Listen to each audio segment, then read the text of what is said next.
All right, everyone, welcome back once again. We are returned from a land far away. It is Mike, followed up with my boy Christoph, back with the Grand Frontier Podcast episode 3. What's going on, y'all? So, you know, as you can tell, always good mood, good vibes. You already know what time it is. We back at it again with our usual anime topics, manga topics, random rants about anime and manga. You know how we do. With a little switch up for the day. Today we gonna be talking about Naruto. Yeah, the OG, the OG. You know what I'm saying? We gonna, yeah, as you heard him, good old Naruto, Mr. Uzumaki. So, I mean, not per se him in particularly, but the show itself. Yeah, cause So, we got some shit we gotta get off our chest. You feel me? You wanna start it off, Mike? yeah, I got you. So, in a sense, we're basically just gonna have a little rant. Me and Christoph for quite some time. Again, the same thing we said, I believe, in episode 1 about like Dragon Ball. By no means are we shitting on Naruto. By no means. It's probably, not even probably, I know it's literally one of both of our favorite shows. So it's like, I would not be the man I am today without Naruto. you know what I mean? You feel me? Exactly. But So- it's no shitting. It's no shitting. But there are things that do need to be addressed that, as loving fans, we feel as though we just should address them. So we're gonna kick it off. We're gonna kick it off. We're gonna kick it off with this one. Christoph's been itching about this one, so I'm gonna start off with this point, and then we'll take it off from there. So basically, we're talking about the concept of Kaguya Otsutsuki, final boss. Big bad at the end that concluded the Naruto show. Or as Yeah. Christoph would like to say, the random pop-up out of nowhere character that took away from who was supposed to be the final boss. Yeah. So go ahead, brother. I'll let you introduce this one, and then I'll bounce off of what you say. Yeah, so this is one of those few segments where Christoph is gonna get into his little rant phase. You know what I'm saying? Because I've been pretty tame the past couple of episodes, but when I gotta get shit off my chest, I get shit off my chest, right? So now we're gonna talk about Naruto, the show about aliens. I mean, wait. I'm sorry. The show about ninjas or aliens, maybe. I don't know, because for some reason, What if they just alien ninjas? What if they alien for some ninjas? See, reason, boom, boom. for some reason, they thought it was a good idea. Kishimoto, Shonen Jump, whoever decided that this should be how Naruto the series ends. They decided the final villain should be a fucking alien. When you literally had one of the greatest villains in all of Shonen, matter of fact, in all of fiction, right there. What are we doing here? The show was about ninjas. The show started off about shinobi, and it was beautiful. Because nobody could tell the story about shinobi the way Kishimoto could. The way Naruto started off with all these different types of abilities for these certain types of shinobi in this village. You got, I always say the Chunin exams was like the perfect. It was peak Naruto world building, in my opinion. The Chunin exams, right? But by the time we get to the war, and there's a lot of shit that we also got to say about this stuff that leads up to the war, but that's for a different video. Obviously, Naruto and Sasuke. If we didn't do that, this would have been a whole Naruto video. So we had to, yeah. So continue. Obviously, Naruto and Sasuke were destined to become the most powerful characters by the end of the series. That makes sense. But the villain should have still been Madara. Why? Because if you really think about it, the whole show started because of this guy. This is Basically. this is the man who manipulated Obito into doing the Nine Tails attack on the village.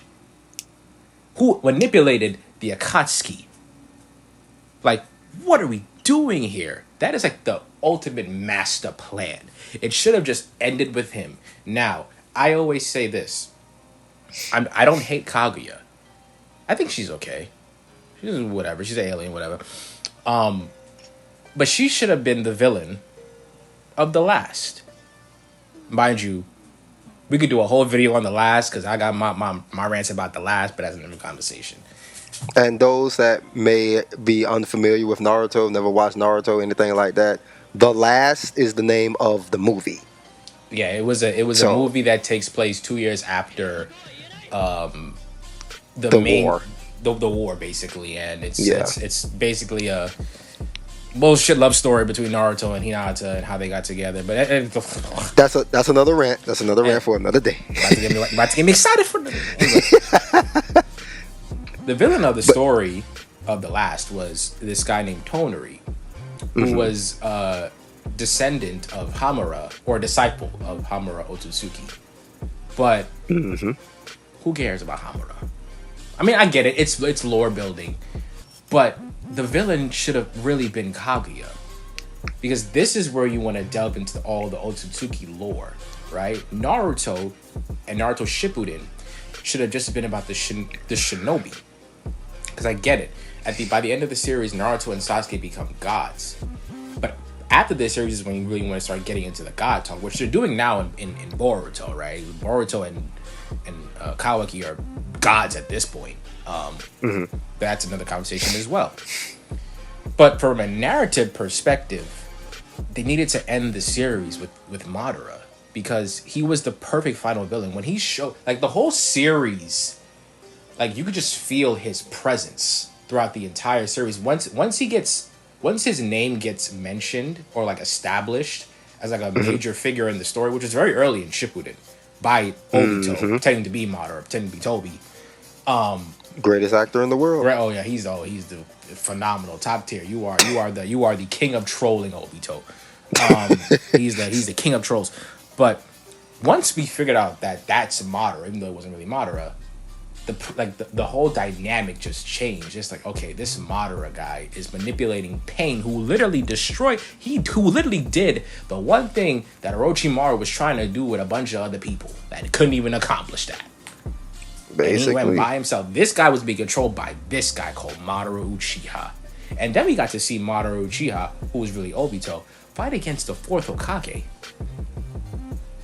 Now he lost, but the fact that it took Minato to beat this guy, because it was, I don't know what they would have done if it had been anybody else trying to fight Obito at the time. You know? Now, obviously, we also got our rants about Minato. We might talk about that a little bit later. Oh, but yeah, anyway, I'm ready for that too. But anyway, like, you could just, like, you feel Madara's presence, and then later on during the war, we actually get to see that wasn't even the real Madara. Madara shows up in front of the entire Shinobi Alliance and runs everybody's fade. Whoops everybody's ass. These niggas got their asses kicked, bro. I could not believe my eyes when I first watched that shit. It was the greatest shit I've ever seen in my life. And I agree. I remember the first time, and mind you, Christoph saw this like years before me. Years before. So when I got to it, like, when I got finally there to that point, like, Madara Uchiha was just like, okay, I know his name, I know what he looked like. Everybody say he that dude. That man came out, jumped off that rock, and said, basically, sit here, let me show you what I'm about. This nigga said, I am the villain, nigga. Basically. The fuck is happening? This is not what I said the way shit was supposed to go. Let me come here and like fuck shit up just cause I fucking can, cause I'm Madara Uchiha. Like, come on, man. And then everything he did after that, like, he was toying with the Kages. He's like, I'm just flexing my muscles real quick. But let me show y'all, let me show y'all, let me show y'all niggas Boy. that y'all really did not have a chance against me. Let me ask Final you a Susanoo. question. Would you like for them to use Susanoo or not? And then this nigga pulls a Mihawk and slices a mountain, bro. Like, what are we doing? It's like, you are the final villain. And then this nigga double crosses Obito. Like, in the end, it's like, you were just a pawn in my game. Like, bro, you are the villain. You are a villain. Like, you are the final villain. You are that guy. You need to be defeated. Not to mention, like, to tie into everything you just said, how he orchestrated everything even ties all the way back to Naruto. Naruto's literally only a Jinchuriki because of this man. Literally, everything is connected. Everything is connected through this man. And then we get the big moment where Naruto and Sasuke become these major powerhouses after getting the Otsutsuki boost, or the Hagoromo boost, which, by the way, I got my own thing about that, about Naruto and Sasuke being the reincarnations of Indra Ashura. I was like, Naruto was supposed to be a show where this boy who literally is a nobody, everybody doesn't like him. The only thing that is interesting about him is his chakra reserves and him being the Nine-Tailed Fox Jinchuriki, and he's gonna work hard, become a Hokage. No, actually, he's actually one of the most important people in the entire series. But that's a different conversation. Mm-hmm. I have my rants about that. That's a different conversation for another time, right? Mm-hmm. But after they get the Otsutsuki boost, now it's like, okay, now we gotta fight a 10-tailed Jinchuriki Madara. All right, I'm ready. Who was badass, mind you.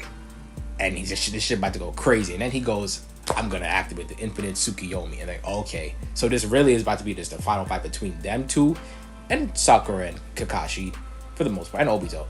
So Team 7. Yeah, Team 7 against Madara. Team 7 plus 1. Against Madara. Let's go. I'm ready. Next thing you know, actually Madara. Black Zetsu. It's been Kaguya. Who the fuck is this Kaguya? Bro, I remember reading that in the manga. I was like, what? Who the fuck is Kaguya? What is this? No, why? What? Madara, where'd you go? Where'd you go? What the hell? Wait. I think when So Chris talked about this back then, I think one of his favorite things was, wait, Madara was just getting good. Literally, it was just where did he go? I've been waiting week after week after week with these chapters and him just more and more dialogue, more lore, more him just being a badass. Like, okay, this is it. This is the conclusion. This is the final. But where he disappeared. Who is this? Who are you? Who listen? And then it's like, we can't really defeat her. We have to seal her. Bro, what are we doing right now? This is a movie villain, okay? This is a movie villain. Yes. You gotta seal her up? You gotta... What type of nonsense is this? And then once she gets sealed up, Madara just laying on the ground. Maybe I was wrong. Shut the fuck up, you. You know what I'm saying? Like, bro... I will... Go ahead. No, it's just like, okay, yeah, maybe. Why were you wrong? Because Kaguya came out of nowhere and just took over this shit for you? Like, what do you mean? Like, why are you changing your ideology now? Like, what do you mean? Like, just stand your ground, nigga. What do you mean? Why? Naruto had to show him the error of his ways. Talk no jutsu is undefeated. He didn't get the chance to do that. He literally was he was a vessel for Kaguya. Bro, it's okay, bro. He saw that Naruto was capable of, and that was enough. He was like, you know what? There's some good in this world after all. Nah, fuck all that. He didn't get to see any of that shit. He was unconscious, and Kaguya was the one that was conscious. What are you talking about? He didn't get to see shit. All he says is Kaguya is defeated. Oh, maybe I was wrong, Ashura. But what the fuck are you talking about? You just say that because you're down bad right now. You just say that because you're down bad. Like, what are you talking about? Like, die, nigga. I don't give a fuck about you no more. I will say this though. I will say this. I remember when you first brought that up to me, right? Now, this is when I was very early. Well, obviously, I was in that part of the show, so it was later in the show. But this was like when it all just first happened, right? Like obviously, not obviously, but for me, when Black Zetsu first popped up and did that, and then Kaguya was revealed. Yeah, I was gigging out. I was like, oh shit! Wait, what? Wait, where? What? Whoa! Nah. I'm just like, oh, whoa! Who the fuck is? Who's this? Like, I'm locked in. And I finally finished the show. Christoph celebrated because I finished the show. What I'm saying? We were talking, and then time went on, and I'm not gonna lie, bro. You started to talk to me about how, like, and I think it was after I watched the last, and you started talking to me about like the concept of Kaguya. Yeah. And at first, I was kind of like not in disagreement. Like I wasn't disagreeing per se, but it was more like I don't know, bro. Like she was that surprise was dope, bro, and she was a pretty good final villain, whatever. And I ain't gonna lie, Christoph has a habit sometimes, like he will, especially if it's like a series like Naruto, which he's watched multiple times, especially like part one. He's watched on multiple occasions. He's watched it more than I have, so he's a lot more like fresher with it than me. When he broke it down though, and I actually put it into perspective, I sat and thought about it for a while. I was like, this man's not wrong. Kaguya is a very out of nowhere villain. Listen, Her whole concept he's not wrong. Like her whole concept, the concept of who she is fine. The timing though, he's not wrong. It was weird because it's like she was. Yeah. Go ahead. No. All I was gonna say is that his point that he made is very valid. Like Madara Uchiha was like hyped at such an early point in the series. Like, you know what I mean? Like when Madara was mentioned, the Shinobi world just like was turned upside down. Like you said, when Obito came forth and revealed that I am Madara Uchiha, the villagers just stopped. They were like, bro, whatever beef we got, bro, we don't have time for that. This man is here. Why is he here? I don't know. He's here.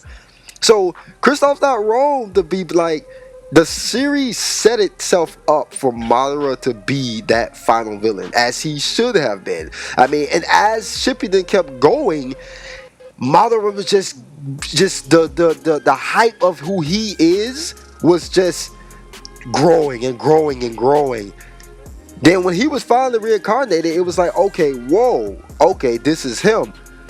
So he's not wrong, because when we get to all of that, and then like when you get to the war and then the final battle, it's like, yeah, Madara was already like at this point you're locked in. It's like, bro, this is the man. This is who we need to defeat. This is the final bad guy. This is the man who is controlling the Shinobi world. And then to feed off of what he was just saying, ironically, all that build up for him to not be the final villain to a woman who was literally only mentioned one time earlier in that same... My mother Kaguya, we had to defeat. That's it. And then you see an image of her, like, and it's like a little like a watermark image of her, like with her hands around the world up in the sky. That's the only image we had of her, and that's the, like, literally, he's not wrong. It's like Kaguya Otsutsuki, bro. The only Otsutsuki I know is the Sage of Six Paths and his sons. It's like his mother. I'm like, okay, and then to Kristoff's point, she should have been in the last. Why? Because that would have been a very good segue. That would have been a crazy callback, because she was only mentioned that one time. And it would have been just that one time. And then everything with Madara that happened after that mentioning, and then the ending of him being defeated, Naruto succeeding, blah, blah, blah, blah, blah. By the way, the ending of Naruto in the final episode, we can probably talk about that as well, maybe like briefly, but yeah, I'll get that in a second. But you can still do the Toneri, Hamura, like you can bring them into the story, just change it up a little bit. Don't make Kaguya come. Yeah, because then that would have been dope, because then it would have been like, oh, that's the woman they mentioned. back in this Yeah. episode of And Naruto. it's like now we get to meet Hamura because Hamura was the brother, was Hagoromo's brother, and they both had to take down their mother who was like bro, I could have wrote this shit. Like bro, listen, because the last, first of all, the last was trash anyway. Like period. Like outside of Kaguya, whatever, the last was trash. You know what I'm saying? It was boring as shit. You know what I'm saying? The only thing that was cool about it was seeing Kurama fight on the moon. That's it. That's about as good as it gets. And the designs, and I will admit the animation was also pretty good. It was actually very good. Yeah, I'm not Naruto lying. had that drip too, though. But listen, the show is about shinobi. Madara was the ultimate shinobi. Like Yeah, he is the final villain. yeah, This is about ninja. This is the ultimate yeah. ninja. This ninja This literally is this ninja got the power of the gods.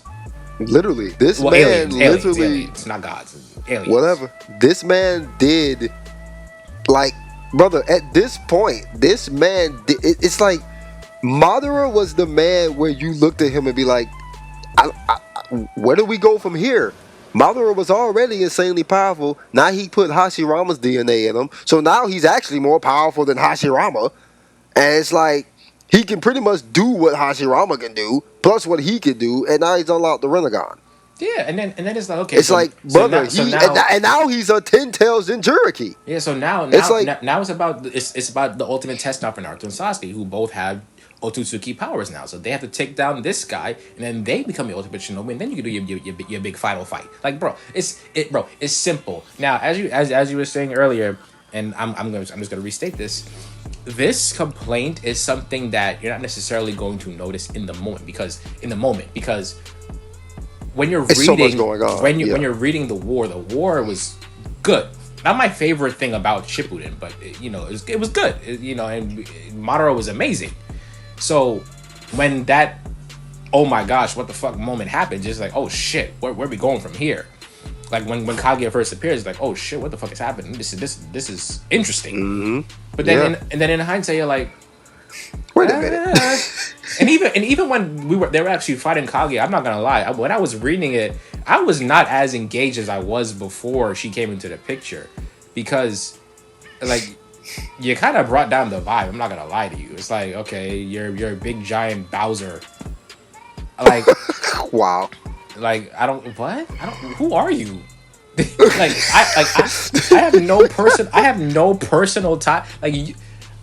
This whole time, Madara, who actually was doing all the really fucked up shit, the nigga who actually brought the weight to the story as a villain, was working for Was me. also a puppet. He was working for me. I don't give a fuck. Who the fuck are you?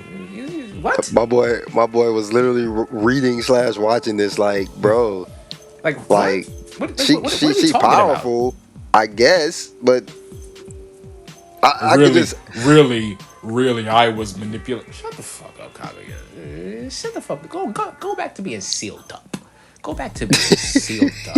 Bro, and it's so dumb, too, because it's Black like, Zetsu is her will, my brother. if you're gonna make her bro, like, it was obviously teased that Naruto and Sasuke were eventually going to defeat Madara. Like, they were already kind of together besting him. Not individually, they probably wouldn't defeat him one on one, but together they would have defeated him. So like, it's perfect storytelling. They can do the final battle with the two of them, but bro, they couldn't even defeat her by the like. And you know what? You gotta seal her up. And you know what's so funny about that though? Again, another segue to how it could have actually made more sense to put her in the movie The Last. And it would have actually been like a very, very good writing surprise, right? Yeah. If you think about it, you could have went through and did just like you said, let Madara be the final villain, do everything like that. And then you could have ended Naruto how it should have ended. Again, we'll get to that in a second. Naruto, becoming Hokage, henceforth, the whole point, succeeding, blah, blah, blah. And you could have left us with a very, very slight, like, cliffhanger at the very end. You could have done a post-credit scene of the final episode or whatever. And you could have brought Black Zetsu. Because at that point, I'm pretty sure a majority of us forgot about Black Zetsu. Yeah. Then you could have brought him, and then it could have left everybody looking like, wait a minute, I forgot about him. What is he up to?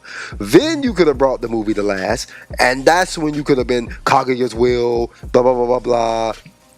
I mean, shit, he could have kidnapped Madara's body for all we give a crap, and then like that's where Kaguya's at, and and he used his will to bring her back. And you know what too? It also takes away from Obito's redemption. Cause like by the time Obito finally does some shit to help them out, it's like, why are you're still alive? Why are you still here, bro? Like, bro, you became irrelevant a long time ago. Like, you know what I'm saying? It would have made more sense if it was like, I'm gonna help you guys take down Madara. You know, the man who was manipulating E in the first place. Like it would have brought so much. Again, Madara is the reason for everything. You know, so yeah. I can't. Yikes. I have nothing to say, bro. All I can say is rushing. That's it. That's the best thing I can put. I'm like, somebody was rushing, and so they weren't thinking this through to be like, hey, from a story standpoint, we should stretch this a little bit because it doesn't make sense for her to be here. But nah. But yeah. Let's move on. I think I've said you got it out. You got it out your system. I think I said my piece. You're good. Because I mean, I feel like we're gonna come back to this again later, especially if somebody brings it up. If I keep going, I'm gonna start talking about some other rants about Naruto because Lord knows there's so much. And listen, I am the biggest Naruto fan you will ever meet, bro. I don't think y'all understand. Like, Naruto was a huge part of my childhood. I grew up with that. Like, it honestly, no. Okay, I don't know. I was gonna say it was a bigger impact on my life than Dragon Ball was, but I don't know if that's true. Because Dragon Ball was like Dragon Ball, man. Yeah. But Naruto equal. Maybe. Yeah, there you go. You know, Naruto really, like, bro. Naruto was always number one for me as far as anime is concerned until One Piece came into the picture. Which we're gonna talk about One Piece a little bit later in the podcast, but you know. Yeah. I know Michael wants to get something off his chest too, and I also kind of do too. So this is about Kakashi's pops. Oh yeah. Okay. Now I can step in a little bit here. Crack the knuckles real quick. Do you think? So, Mr. Kakashi's dad, right? You know, mind you. Let's put this out here. Part of the reason why I'm gonna rant ties into the simple fact that I always gotta remember his fucking name. Like I like it's always to me Kakashi's dad until Mr. Hatake, until I'm like, okay, what is his name? Then I'm like, okay, Sakumo. All right, and so, or I would say the White Fang. All right. Here's my gripe, my issue, my as Peter Griffin would say, what's really grinding my gears, right? Yeah. Sakumo Hatake in the show is known as the legendary ninja, the White Fang of the Leaf. Okay. Sakumo is also stated, and this is not like a brush off the shoulder type like statement. This is like something of valuable, like this is important, like this is major. Sakumo is also stated to be more powerful than Minato. Yeah. That's a major feat. Minato's no pushover. Yeah. You know what I mean? So to be more powerful and stronger than Minato, that's crazy. You know, we get the talk about his dad and blah blah blah. He had it was a sad situation with him. Whatever that happened. Whatever. Okay, cool. Now for the issue. That's all we get. That's it. We get he's powerful. He's legendary. You get Granny Chiyo recognizing Kakashi and being like, and then recognizes that he's the son of this legendary shinobi that caused so much chaos to other villages because he's just that dude. You see a slight backstory of him of him. You might as well just say he was just walking. Um, and then if, you get like a little bit of interaction with him when Pain, kills Kakashi, and then they're talking over like a campfire in the afterlife. Okay, that's it. That's it. But that's it. That's all we That's get. it. That's it. That's the last time you hear about Sakumo. You literally forget he even exists. At this point, Kakashi is an orphan. You know what I'm saying? Well, technically he is, but Kakashi is dadless at this point. Like, he never had a dad. He just had a mom. I don't know. Like, you forget he even exists. Kakashi was born like Piccolo. He was just born from an egg. Somebody threw him up. Like, he don't got no dad. You know what I mean? So it's like you forget he exists until you get reminded, like, oh wait, yeah, Kakashi has a dad who's also really powerful. So my issue is, why the hell was this never addressed? Why was this never, given backstory? Why was this never fleshed out? You know what I mean? To some, you could say, well, bro, it's not that important. But I'm like, it kind of is though, because to flesh out Sakumo Hatake fleshes out and opens up the shinobi world and opens up the lore. It expands upon the story of this series, because if he's that important of a figure to the shinobi world, I can't even say to the Leaf, to the shinobi world, he's that big of a figure. You know what I mean? You got to think about it. His name seemed like it was as spoken about as like the yellow flash of the Leaf, which is Minato.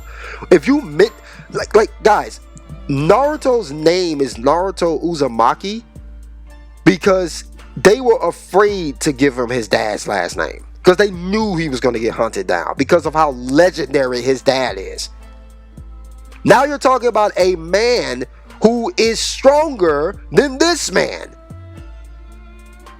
and all we get is a walking backstory of him walking with lightning flashing, and then he offs himself, and then we get him talking to his son by a campfire, and then that's all we get. Brother, I don't even know what the man's jutsu is. I don't know what he does. I know he has a blade on his back. I don't know what he can do.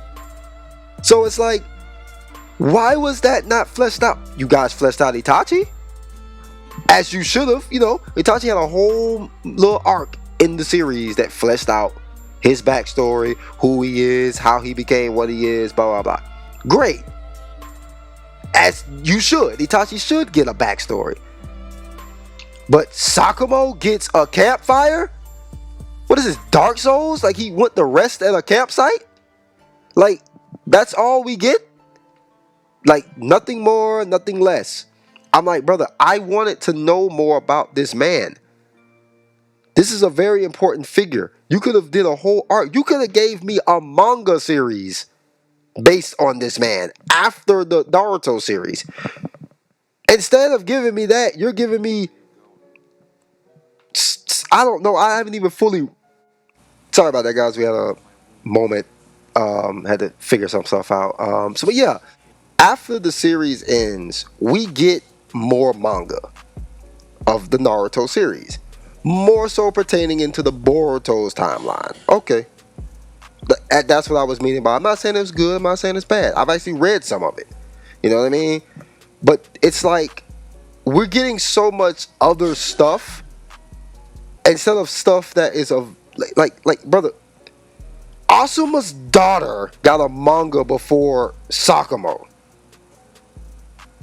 Like, this girl was an infant during the entirety. Like, bro, she was born later. She was an infant. Now it's like she's in her teens or whatever she was at that time. Now she has a whole manga series based on her. It's like, okay, but what about him? You know what I mean? We talking about Sasuke and whatever the hell he was doing at some prison fighting some man with a dinosaur. I didn't even know dinosaurs were in. Well, anyways, so we get all this other extra content, and we even get a Minato manga, which I'm gonna get to that in a second too. Cause I'm gonna get that in a second. Before you go there, I think I can segue into that.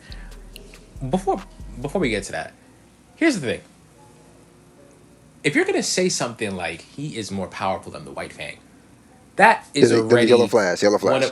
I'm sorry, the Yellow Flash. That is one of the biggest statements you can make in the series, because you're basically saying that there isn't too many people in the series that are more powerful than him. Exactly. You're estimating him to be somewhere around like, you know, Saratobi. That's Saratobi, Hashirama, Toby Rama. Like he's somewhere in that Yeah, vicinity. he's up there. He's somewhere in that vicinity in terms of power. Like he Right? could have been a Kage if he really wanted to. Yeah, he was real Kage, because the Kage's after Minato. I mean, don't get me wrong, Smelly's cool, but like Kage. And Kakashi was nothing. Kakashi, he was there. He was there. He was there to fill in. He was Obviously- there to hold. He was there to hold down the mantle until Naruto. Obviously, Naruto's Naruto, but that doesn't count. Then it's probably gonna be Konohamaru that comes in next Hokage. But yeah, so you're saying that the White Fang is above the Yellow Flash. He's obviously a powerhouse. Like here's an obvious thing. If you're gonna make a statement like that, why don't we get to see them actually? Like, did they spar? Where are you getting this information from? That's what I'm saying. How are you saying he's more powerful than me? Like, where is this? What is this? What is this? Dragon Ball Z? Like, you say he's stronger than this person? How do you know that? Did they spar? Like, come on! First of all, that ties into what you were saying about Minato's backstory. I would love to see him spar with the White Fang. You know, that for him to get that title, it's like, yeah, it'll be Exactly. obvious. Like, Minato, because they're I don't know the age difference here, but I'm sure like they're close in age, because Minato was an adult when Kakashi was a kid. You know, I believe. Yeah, he was an adult. I think he was. Wasn't he Kage? No, he wasn't Kage yet, but he was a sensei. So they should be like around, like somewhere in the same vicinity of age. Or maybe the White Fang is a little bit older than Minato is, but old enough for them to have a sparring match. Mm-hmm. You know, and for him to get the title. But here's the thing: you're gonna have to actually expand more on like what his abilities are. He can't just be some little shinobi who's just like, he has to have some kind of special thing, which. Exactly. I'm sure Kishimoto could have done, but I get it. He's already dead. There's no need to really write him into the story. And if you did write him to the story, it'll most likely be either in the flashbacks, which we didn't get enough of for Minato anyway, or it would be during the war where you would reanimate him. And if you reanimate him, you're reanimating someone who's like Kage level. So it's like he's like, him getting reanimated is like reanimating Minato. you know, so it's like that would be a big deal during the war. So and too much. And they even go into deeper than that. This is like a double situation I have here with this. It's not so bad as you guys didn't give us more on Sakumo. You also didn't give us more on Minato. Minato, one of the most important shinobi in the series. Yeah, we got a little bit of flashbacks, you know. We got to see him, you know, when he did what he did, when he protected the village. Okay. But it's like, guys, this is the Yellow Flash of the Leaf. This is a man who's like, this is a legendary shinobi, bro. And then, and then you can ask Kristoff. I've talked about it for like years. Like, yo, bro, they need to go ahead and tighten up and like just drop a manga or a series dedicated to Minato, giving us his backstory. You know what I'm saying? Seeing what he was like in the other Shinobi Wars and how he gained that name and just blah blah blah blah blah blah. Like seeing Minato really in action. And then here we go. Come on. Anyways. So yeah, so then Kishimoto, Shonen Jump, whoever it is, you decide to drop. Oh, I remember it like it was yesterday. You decide to drop a Minato manga one shot. I remember it like it's yesterday when I told Kristoff, like, yo, Minato's getting his own manga, bro. Bro, we might finally get the backstory we've been looking for. I'm hyped. I'm keeping my eyes open on this and my ears peeled. I'm waiting on this to drop because I'm like, oh, I'm excited to read this, bro. I can't wait to read this. It finally drops. What do we get? We get a one-shot manga about how Minato named the Rasengan. That's what we get. And I read it. So that's how I know. It's basically about it gives you insight on Minato. Like it shows you a little bit more of his goofy side, and and it shows you that the Rasengan was actually named by Kushina, and I'm so glad she did because the name he created was horrible. Yeah, that's his thing. He doesn't come up with good names of attacks at all. Just the man needs help when it comes to that department. But other than that, yeah, we got to see that, blah blah blah, and then you learn like the origin of the Rasengan's name. Okay, cool. That's fine. That's cool. Like I was okay with it. It didn't bother me until it ended, and it was like that was it. I'm like, wait, no battles, no using more usage of the flying Raijin, no nothing, just him training and learning figuring out how to name this. This is not what we wanted. Like, what is this? A filler episode? What is happening? Like, brother, Yeah. this was not necessary. It wasn't like it was irrelevant, but it should have been a manga series. It shouldn't have been a one shot about this. It's like now it's like, well, tell me about Minato. I'll tell you about him. What about this one shot? Well, I know how he named his attack. Well, That's it. here's the reality about this, and I do have, and this ties into one of my other rants that we'll probably get into more in another video, but it just goes to show you that, in Shippuden, everything just basically became about Hashirama and Madara. It's like, yeah, the White Fang, whatever, Minato, like these guys. Minato was teased to be the most powerful Hokage ever to live. He was teased in the beginning of the series, in part one, which arguably to me is the better series, by the way. That's the conversation for another time, minus the filler. But post time skip, it's all about Hashirama and Madara. Why? Because they're the reincarnations of Indra, Ashura, and Sasuke, that whole thing. But yeah, so now it's just about them. So Minato got sidelined. I mean, don't get me wrong. I loved when Kushina told her backstory and how Naruto was born, and her, all that was That great. was all great. All that was, but like more of that. But yeah, so pretty much everybody got. I mean, Shippuden, pretty much everybody except the main characters got sidelined. But that's also the conversation for another time. Yeah, we'll get on that next time because there's a lot that there's more that I want to say about just again expansion, like expanding this world by addressing certain characters. You know what I mean? So yeah, I get it. Like Hashirama and Madara's story has been told. It has been. We know what it is. Let's get more. Exactly. Even though the series is over, I mean, it's not over. We got Boruto, but that's a different series, technically speaking. So, for the Naruto story itself, let's get more. More. There's still so much stuff. to flesh out. More content. Yeah, but why don't we move on to something else here? And this is we're gonna completely shift from one goated series to another. Probably even more goated.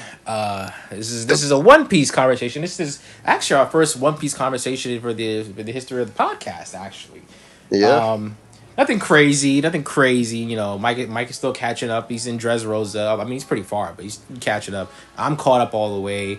But this is a conversation about part one, and what we're going to be talking about is we're going to pick our favorite arc each in part one, and then we're also going to pick our least favorite arc. Now, I want to have some caveats here for the least favorite. We can't say Foxy Pirates. Come on, man. Because that's too easy. That's too Yo, easy. That's too brother. easy. All right, all right, all right. Yeah, all right. Okay, I'll let you. I'll let you have that one. You know, let's make it Cause that interesting. It that is doesn't that is exist. It doesn't. terrible. It doesn't exist. It doesn't exist. Luffy with a fro. No, it doesn't exist. I Okay. mean, at this point, it kind of don't exist anyway. I mean, I'm just saying, like, it was barely relevant. Yeah. So I'm gonna let you go. I'm gonna let you go first because you know All I'm gonna right, all let you go. right, all right, all right. So let me see. Cause let me see. One Piece arcs, right? So let me go right here and make sure I'm not missing anything. So let's see. We got Romance Dawn, Orange Town, Syrup Village. Okay. Should we do our top three favorite arcs just to make it a little more Mm, interesting? I guess so. Yeah. All All right. right, let's All do. right. Fine, fine. We'll change it up. We'll still pick our least favorite arc, but we'll do our top three favorites. Okay. So top three. Oh man. I guess if we're just going off a whim right now, just without like too much deep thought. Believe it or not, people, I actually really enjoyed Skypiea. Um, I just did like I don't know what it was. I guess it was just like this whole like transition from like the ocean to the sky, and then like to this day, like Inaru is still one of my favorite villains in this series. So, and I love the adventure of it, and just so I'm gonna say Skypiea. Um, I'm gonna say Skypiea. I'll say Skypiea, Enies Lobby, and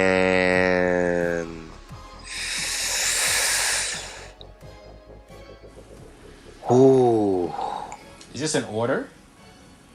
no, no particular order. Okay. No particular order. I wanted you to actually give an order. Oh, okay. Well, when I give you the third one, I'll rank them like that. There. So I got Skypiea, Enies Lobby, and let me see here. Sheesh. Um.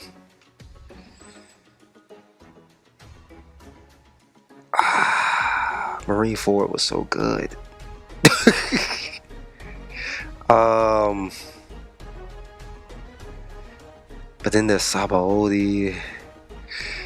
Okay, all right. Because I'm in my head, I'm thinking about like right now, what would I rewatch like right now first?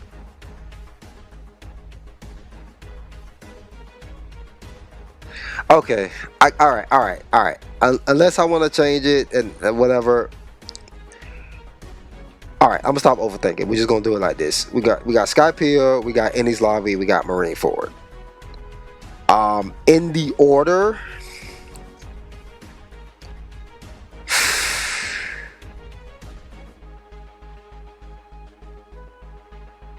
in order, I would probably say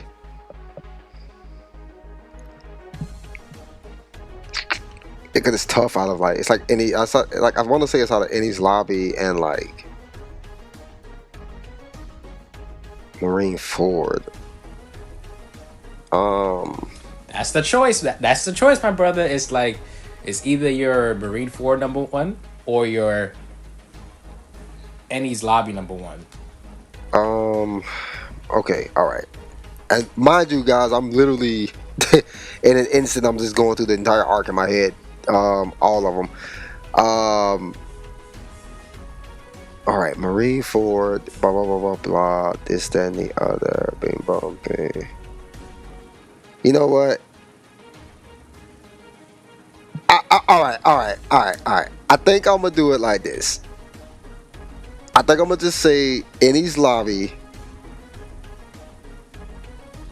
I really like Skypiea though, but okay, Enies Lobby, Marineford, Skypiea. So you put Ennie's Lobby over Marine Four. Okay. it's as I put it in my mind and I sit and think about it, it's just like that unity of the Straw Hats, Robin No, scene, just the listen, oh God, listen, bro, I'm not taking any of that away from you, bro. I'm not bro, taking any of that away just from you. that it was the bro the burning of the flag, like like what, bro, like come on, bro, shout out to the going Mary again. I don't think I don't know if I mentioned this in the last 3 episodes, but I'm One Piece is the only show that made me cry over a boat. Yeah. Just saying, like So yeah, man, I think I'm solid with that. I think I'm gonna go Ennie's Lobby Marine for Skypiea. Okay. I think those three. To be honest, it actually gave me chills. Now I kind of want to go back and watch the three of them right now, but I gotta catch up. I gotta get up here to Elbath. So yeah. Yeah, the LBAP. Because now, for me, for me, I'm just gonna say what my top three are. It's obviously Marineford and East Lobby are in my top three. Now I'm having a tough time deciding between Sabaody and Alabasta. I felt like that's what you were gonna pick. I Uh, felt like that's what you were gonna pick. I because feel like you're gonna pick Alabasta though. because Sabaody is one of the most iconic moments in the entire series. It had a lot of some of the most iconic moments in the series, like Luffy punching the Celestial Dragon, Well deserved. Law Kid and Luffy meeting for the first time and seeing their powers, seeing and the worst generation in general, just Yep. seeing all of them in that vicinity. Kizaru finally making his appearance, and the Straw Hats definitively losing this battle. Luffy breaking down. Sabaody is excellent. But then you got Alabasta, which Alabasta itself, like if you just take One Piece out of the situation, Alabasta could be a whole movie Yeah. in and of Honestly, itself. You know, so Crocodile, great villain. Crocodile is one of the greatest villains, and he definitely gets underplayed in general just because he got defeated so early. But obviously Yep. that was because of hockey didn't exist yet. Um, Quote unquote. I don't, because it's like if he could use hockey, he should take care of Luffy 2.5. You know what I'm saying? But that's a different conversation from the time. Especially Alabasta for brought those of you that us. are caught up, like, bro, like, what are we doing here? Alabasta also brought us VV. Let's just put that out there. Bro, but bro, you getting ahead of me. Vivi, waifu she's my favorite after Nami and Robin. And no, yeah, she's number 3, maybe. Yeah, there you go. Maybe. I don't know. Blue Nami. Blue, She's Blue Nami. Blue Nami. Rebecca's Pink Nami. You know what I'm saying? Yeah, and Alabasta, the story is just great. Alabasta really did put me in the feels for real, especially at the end when what's her name? Who we forgot talking about? I forgot her name already. It's crazy. Vivi. Oh, VV. Literally, Yeah. when she literally, like, she was at this point, she was a Straw Hat, and then she literally did not end up leaving with them, and it was sad, but it was such a heartfelt, like, she's an honorary Straw Hat. I love the mark they gave, and they couldn't look back at her because because for reasons they didn't want to show their affiliation with her, their friendship or whatever, but they they had their symbols, which for those of you that are caught up now, and Vivi obviously always will always be an honorary Straw Hat. Alabasta still to me is one of the best arcs in One Piece, period. Obviously Dressrosa is like Alabasta 2.0, but that's part 2, so a time skip, so we're not bringing that into the equation here. But yeah, Alabasta, that's a classic. That's like classic One Piece. But as far as where I would rank it, it's number 3 for me. Also, honorary mentions here. Honorary, let me use a lot. There's a lot of honorary mentions here. Arlong Park is an honorary mention for me. That's a good one. Yeah. Skypiea, Oh yes. Water 7. Oh yes. Listen, If I was You know allowed what? to, I You would have know just what? said Water Seven and his lobby. I would have just put them as one. Yeah. But but Um. I they're technically separate. So Anyway, yeah. So, where was I? Um, Water honorary Seven, yeah, honorary mentions. Water Seven. I mean, Water Seven is for Water Seven is literally also fantastic. Like, That's what I'm saying. that's If I was Usopp. allowed to You put know them what? together, Let you know. I feel like that's one of the ones where people kind of just put it together because like you might as well. Like it goes right into Ennie's lobby. it does, but it is technically its own arc. Okay, but okay. So honorary mention Ennie's lobby. I mean, Water Seven. Also, uh, Impel Down and yeah, Impel Ooh, Down. such a Impel good one, Down. such a good one, such a good one. Yes, Impel Down.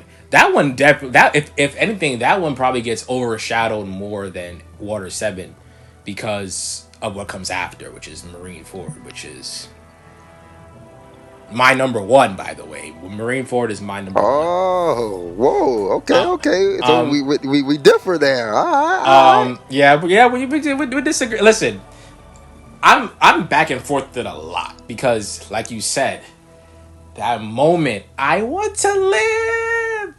Yeah, Such a and great then moment. by the way, I'm using the dub dialogue here because I speak English, motherfucker. And Luffy's like, burn down that flag, That boy, and that boy didn't boy. even and my dog didn't even hesitate. He's scared to do everything. My son didn't even hesitate. He said, "Yeah, nigga, I." Bet. Pow. You know what I'm saying? And then this bitch ass nigga, I Man said, forgot his name. He's you just raised war against the world government, and right? Luffy's like, yeah, So, bring it on. yeah, That like is so iconic, bro. I love Eddie's lobby is amazing, especially when he finally defeated Lucci, what? the first Trying to time. tell you, bro. Yeah, and he's like, we're all going home or whatever he said. Yeah. We're all leaving together. By the way, I told you this before you actually made it. When you were still in Alabasta, I told you about Ennie's lobby. I said this is literally the first Avengers movie for One Piece. It Hmm.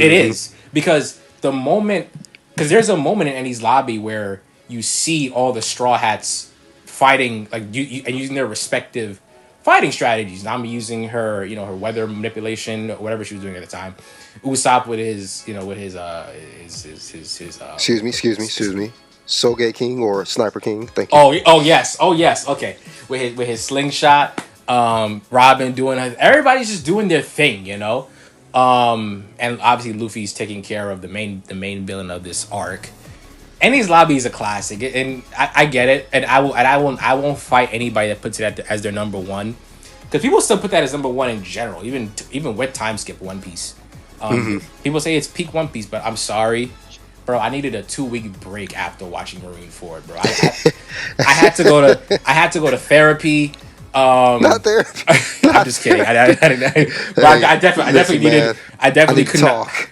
I definitely could not watch One Piece after Marineford for like 2 weeks, and then post Marineford is when I started back up. And I'm like, really, nigga? Like, really, nigga? Like, you guys just want me to get in the fields even more? Talk about Ace. I thought you were dead. Shut up! I'm not gonna die. I started bawling my eyes out. Fuck. Especially when you have siblings and you just I always when Ace died, I just thought about my brother, and I like, bro, like that was just even though they're not actually brothers, but I also have people that are like that to me as well. They're not necessarily blood, but they're like family to me, like my bro Mike right here. You know what I'm saying? I just think about all that shit. Yeah, you know what I'm saying? So like that really hit me in the feels, especially yeah. So I'm not gonna get that personal right now on camera, but yeah, what like Marineford really did it to me, bro. Like Marineford to me is one of the greatest arcs in all of fiction, bro. Like that shit should be studied. It is like the ultimate game of chess. Like take One Piece out of the equation, just the war itself is some of the greatest writing ever. And Whitebeard, in 2.5 seconds became one of my favorite characters of all time, bro. Mine too. Listen, You know? much love to him, man. And Like, then I'm not gonna lie. Whitebeard, he literally in a couple after a couple lines became one of my favorite characters. And Akainu within a couple seconds became one of my most hated characters. Nah. Literally. That boy dirt. That boy dirt. Bottom no. of bottom of my foot. Dirt.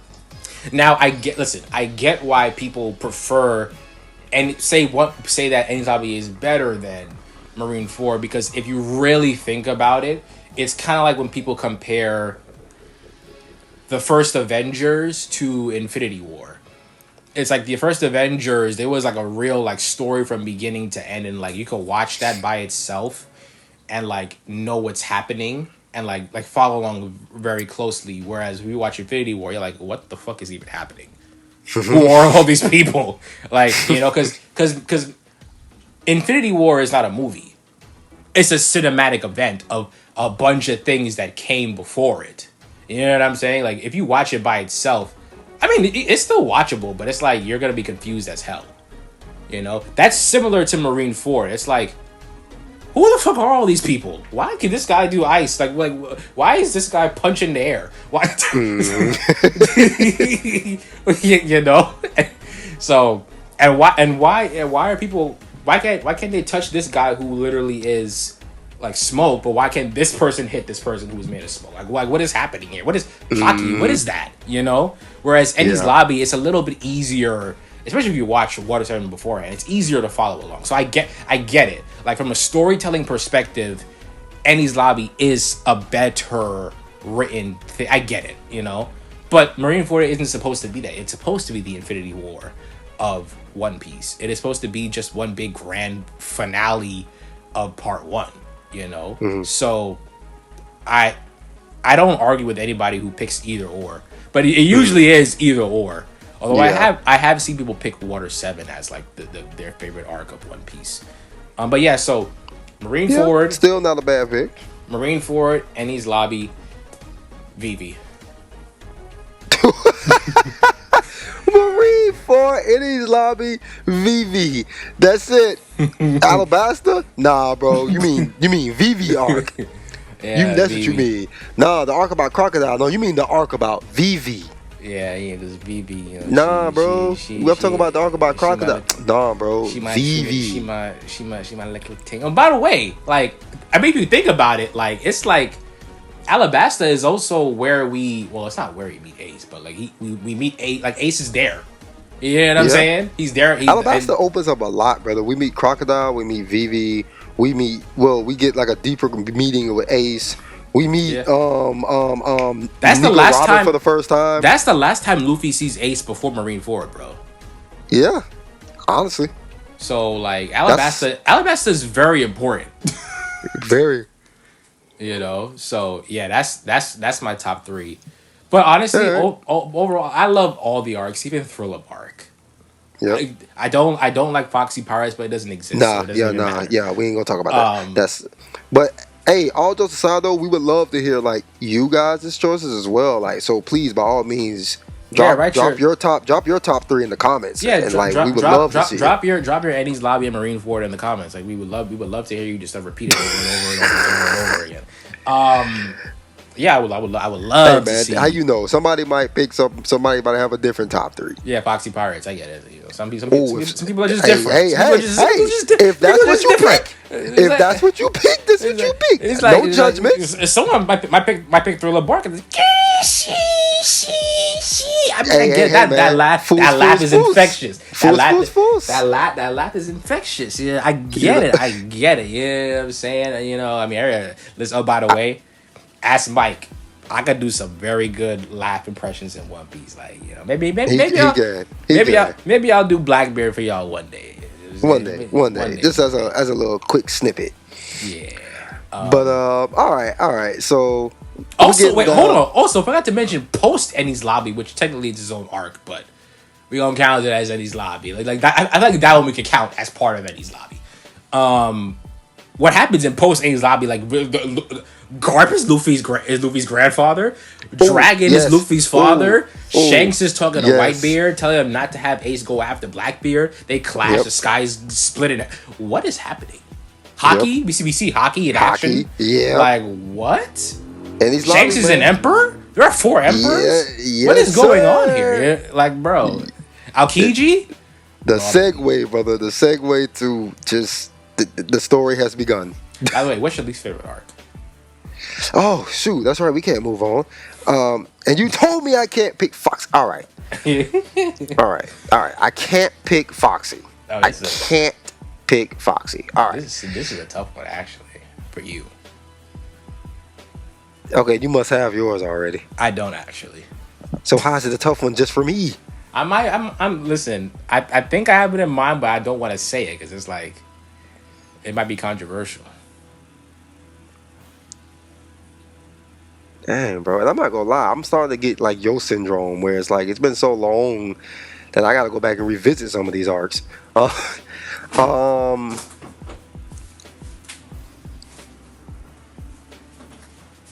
It's crazy too. If you guys didn't know, like in the beginning of my One Piece adventure, I was reading, so it's Yeah, like it's slightly different for he me. he didn't start watching until Alabasta. No, no, no, to the middle of Skypiea.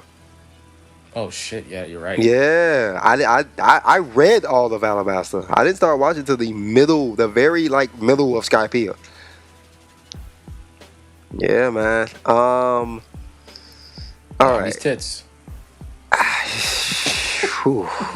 Listen, That's my favorite. That's my favorite arc of One Piece is Nami's tits. That should be its own arc. Is that's like, gonna be a whole arc of just that, yeah, just that in different tops. That you know. yeah. Let me see. All right. Okay.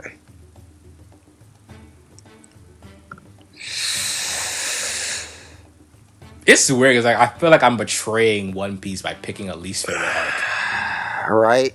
But okay, let's just put this out here.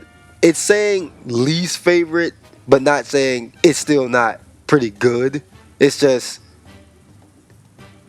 it's the least favorite, but Yeah. it's still a good one. So if I had to pick one,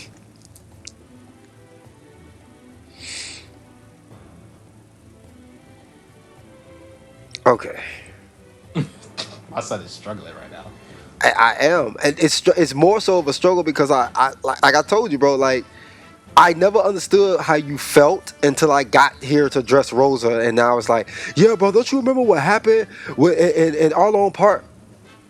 Bro, you know how long ago that was? Wait, what? Like, what happened? um, let me see. All right, I think personally, it's going to probably be out of, since I cannot pick the obvious.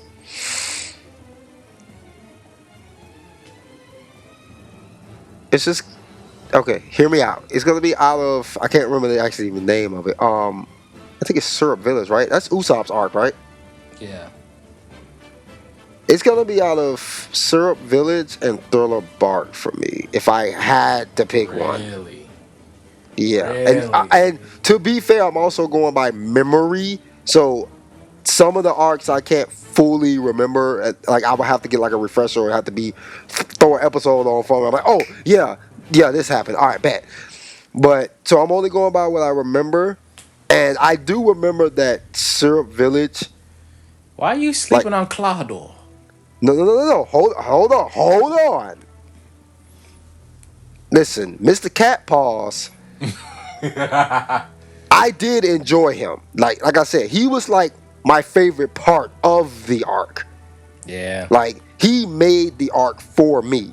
Like that arc was like that did it for me. It was like, okay, he's a very good villain to me. Yeah. Let me see. All right. It. All right. All right. If I had to pick though, believe it or not, I didn't have that big of an issue with Thriller Bark. I actually did enjoy it. I would have to pick Usopp's arc. That's my least favorite. Okay. Yeah, Interesting. I would have to pick Usopp's arc. Interesting. No, no, nothing against Usopp. That's my boy, but he was a hard arc at first for me in the beginning. Like it was, like ironically when I started the One Piece venture, this is actually my second go round. If anybody didn't know, like the first go round, I watched it all the way up to maybe like the middle of Usopp's arc, and it's just like I just got out of it. Then the second go around, I got all the way through, and I was like, okay, yeah, this was actually better than I thought. Blah blah blah. Like I'm not saying it's a bad arc, but if I Right. had to put a least favorite, it would probably be that one. But yeah, my favorite things about the art would be Captain Kura and when they first get to going married, like that greatness. It's very, very interesting. For me, for me, Yeah, sounds like it's hard for you too, brother. I can't say Syrup Village because that's honestly, I think I'm a little biased with Syrup Village because like that's one of the arcs that because by the way, for reference, I did watch One Piece as a kid, but I watched the 4 Kids version, Oh God, please no. I only made it up to Baratier. I never really made it past that. But the arc that I remember the most in my mind is Syrup Village. Just because of how jarring Usopp's voice was. Before Krillin actually became his voice. Shout out Krillin. And Yeah, Whis, the who is struggle of Brook. this. Yeah. But I'm not gonna lie. What's the arc where they first meet Vivi? I believe what's it? Like the very first art, like when she was a part of Baroque Works. Yeah. Was it I think that's Reverse Mountain. that was Reverse Mountain? I think so. What arc I thought it was Whiskey Peak. does BB first appear? Um. Oh, it is Whiskey Peak. Although Yeah, it is. It is Whiskey Peak. that might be my least favorite arc, to be honest with you. Just because I had to pick one. It's the one that like is whatever. Um, No. It was Reverse Mountain. I thought Reverse Mountain was when they had to actually enter. Yeah, that's when they entered in there. Then they meet Oh, Vivi you're like right. right You're there. right. You're right. Yeah, they met her right at the beginning. They beat the shit out of that You're shit. I right. don't remember what number he You're is. right. But I'm actually talking about like when like BB is like a villain to them. Yeah, that arc. 'Cause remember, she was teamed up with the dude. Yeah, but they were kind of like pretending to be like friends with them, weren't they? And then like they betrayed them in Whiskey Peak. I think. I guess so. Yeah. Either way, it was one of those Reverse Mountain or Whiskey Peak. Yeah. Well, Oh, yeah. let's pretend Whiskey Peak is what it is. Okay. It would be Whiskey Peak for me. Just because like That's fair. it's not really the most. I mean, obviously, look, guys. Obviously, the Foxy Pirates is the actual arc that is like the least for us, but like we can't count that because every other arc is decent, at least decent. You know. Yeah. That was just Even terrible. even Syrup Village. But if we had to pick one, it would be for me. It would be Whiskey Peak. I guess for him, it's Syrup Village. Even though Vivi's fine as hell. And again, like I said, I could we'll probably real when I'm caught up, we're most likely gonna address this again.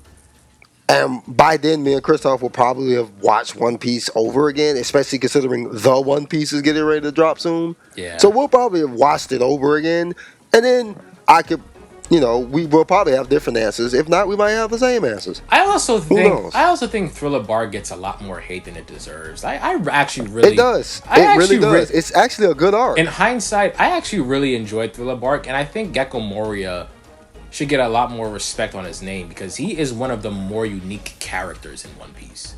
and He's unique, but he's just and annoying. more unique warlords as well. Like his ability is actually very unique. He annoying though.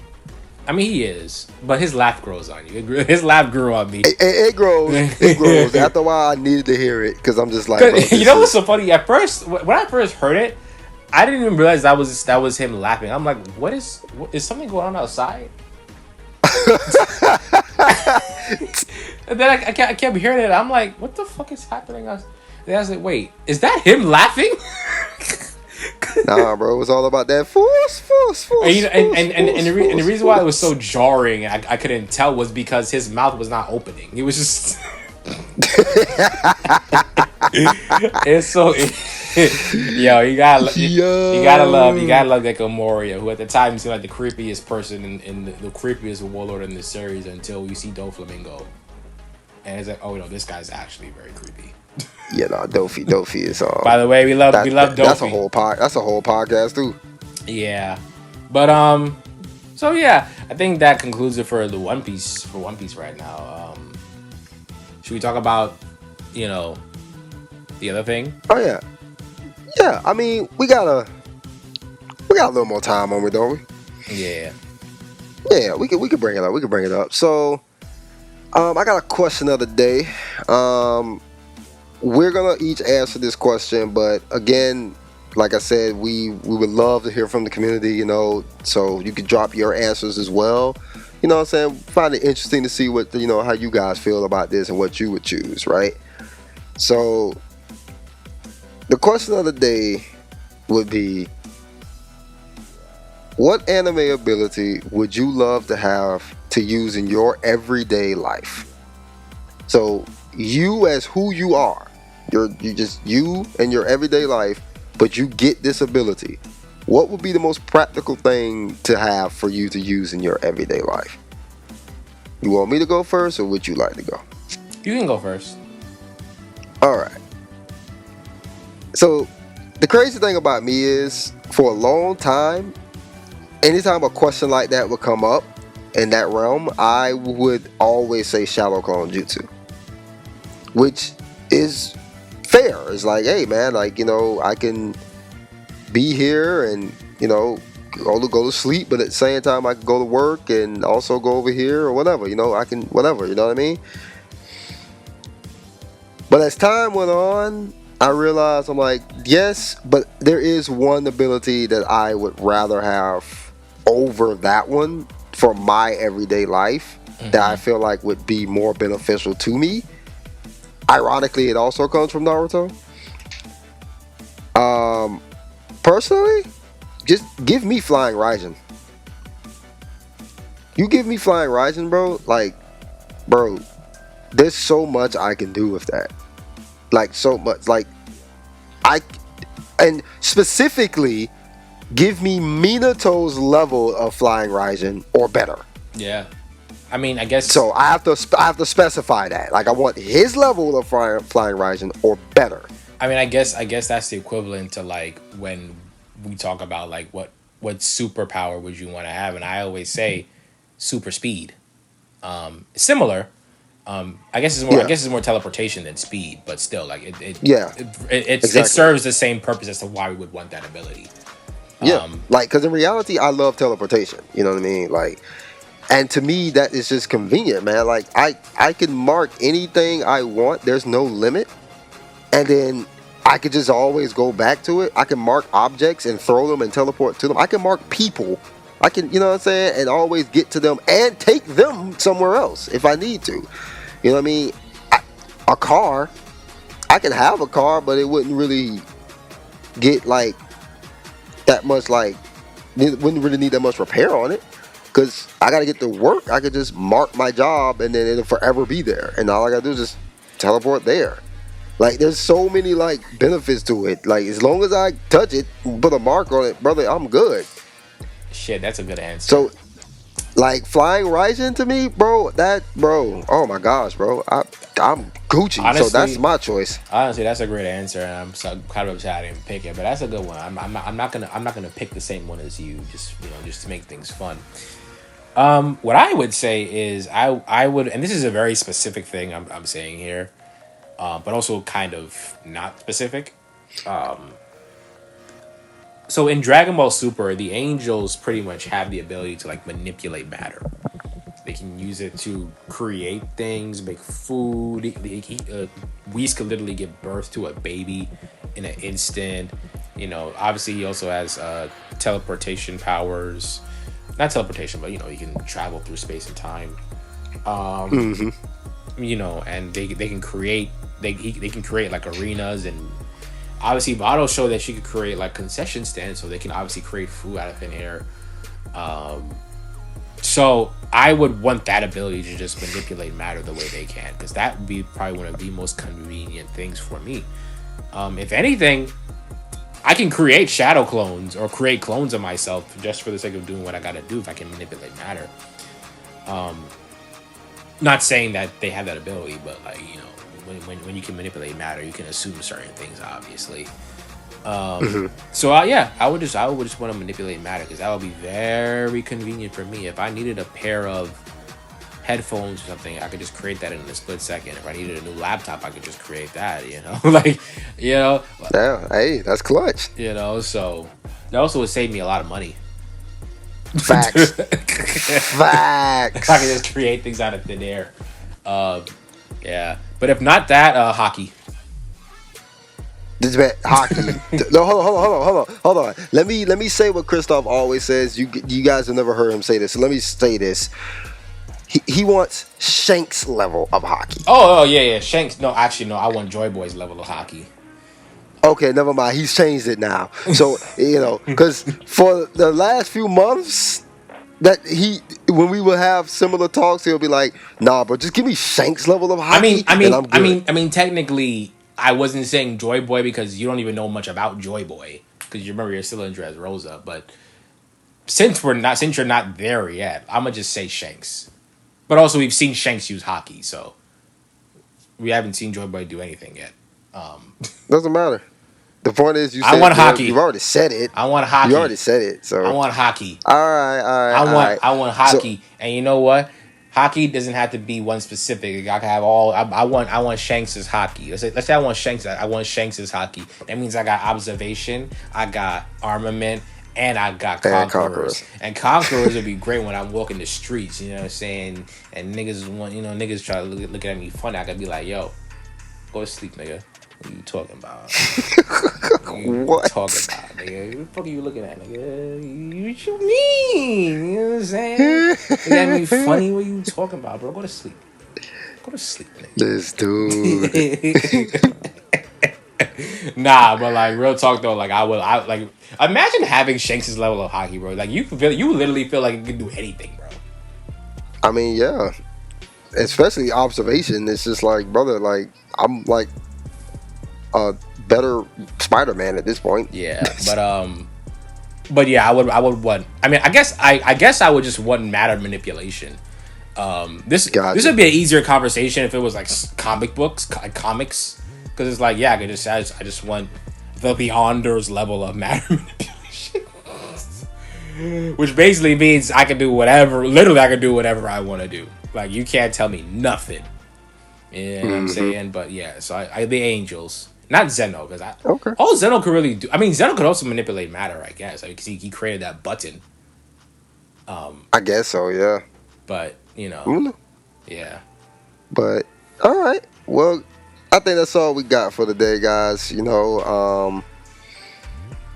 Please be sure to leave us some comments down below. Let us know the questions we asked. We would love to hear your answers. And we'll join in on the conversations, and just want to hear what the community has to say. And again, as I said before, if you guys have any suggestions about topics me and Christoph can talk about, any debates, anything like that, by all means let us know. Any anime that you recommend, any manga, and we'll go from there. And by all means, it'll really help us out if you guys just like, share, just help us get this podcast known.